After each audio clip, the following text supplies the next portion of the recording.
Okay, I'm here at one of my favorite box stores, hardwares. I'm actually at Lowe's. And I'm looking at what they have for insulating garage doors. One of the main things is this kit here. Now, if you don't know what R value is a number given to this value for resisting the flow of heat. So here on insulation, it's used R value at 3.85 per inch. These panels are a half inch. So that would be at 75 degrees roughly, it'd be 1.9 R value. That's a very low R value. Okay, so you put that back for now. That's the cheapest and easiest.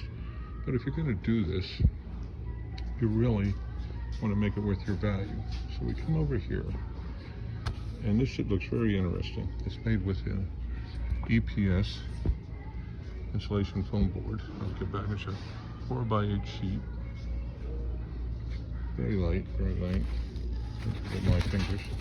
And the other side is silver foil without the white foil in the back. So, okay, this here is about 3/4, and the price is for a panel. Now, if you stood these up and your garage was 16 feet, you basically need 4 of these. So that gives you an idea. So basically, for the average garage, it's under $100. Okay, and let's look at remember it was 1.9 R value. So we come over here, and on it, 3/4, we come down 5.69 for the system R value. Let's see what that means. So if you can't read it, I'll read it to you. To obtain a system R value, there must be a minimum 3/4 inch airspace between the foil facing and the exterior cladding.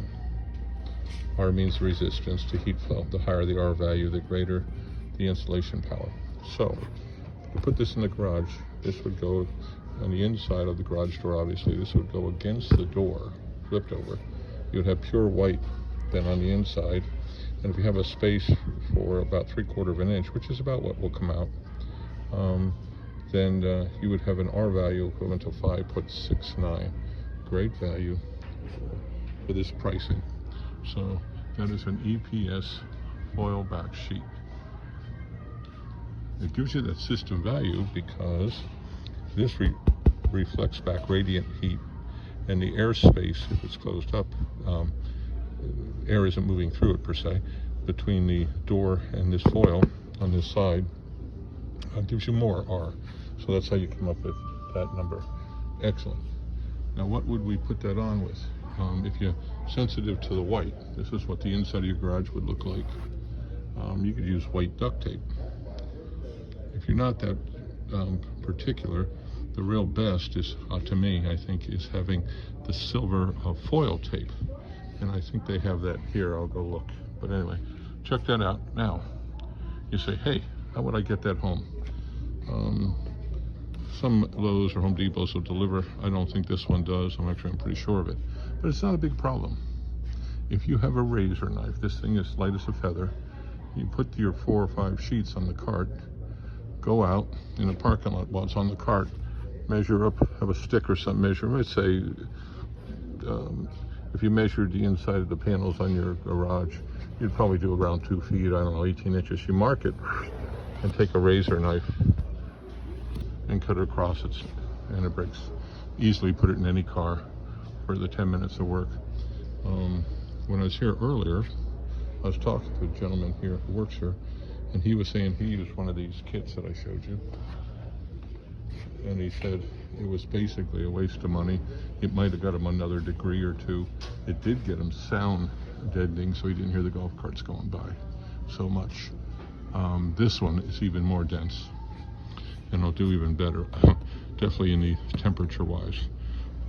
I use this on mine, or the equivalent of this, I should say, back when I did it, and it is a marked difference, a real difference. I felt it right away, so I highly recommend that.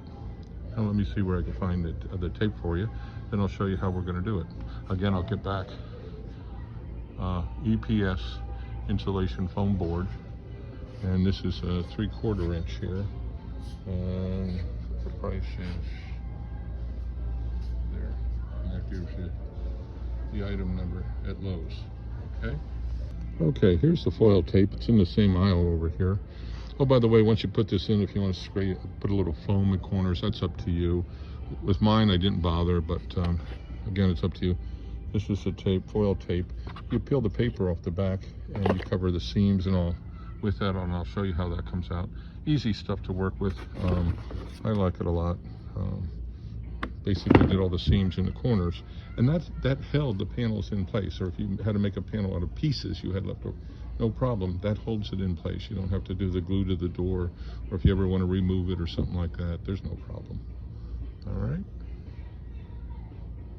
All right, we're back at home here, and I'm actually had done mine last year, and this is how it comes out. I'm going to show you. First of all, you would have got the panels home by probably using a knife like this, trying to fit them in your car. I basically cut them, you can measure at home, but no more than probably 24 inches or so in long pieces, or that'll fit in the car like 4 foot by that. Because the reason is, let me show you here. I did mine, like you slide them down in, and then you tape them. And when I tape them with the foil tape, I tape them out a little bit so there's an air gap, see? You can see, there we go. That air gap is what gives it a nice R value, okay? So, you cut and fit the pieces in as you go. If you have to make more than one, no problem. That's why the foil tape I really recommend. It's airtight and it lasts forever and it looks good. Although, if I knew then what I knew now, this would probably be facing out and this would be white here. Whatever you want to do. You could use white duct tape or even paint it afterwards. But yeah, that's basically a cutting and fitting. Now, when they go in, you try to slide them down. I think this one here I took off to get them in that way, but every garage door is different. Now, when I say 8-foot panels, 16 feet is the normal width of, say, a 2-car garage. So if you stood 4 by 8 panels up, that's what it'd be equal to. Although this goes up to about 7 feet here, or 7.5 there. So 4 panels should roughly do it. And then you could piece them together as you go along. And then when you're done, just take the roll of tape and have a little taping party and tape them up. It lasts very good. It makes a truly significant difference when you have this type of R value. Again, the kits that they get out that are just like the squished popcorn or whatever you want to call it, give you just 1.9. And then the worst is probably the bubble wrap type of stuff. So spend a little extra money and get yourself a good R value. All right. Hope it works for you. Take care.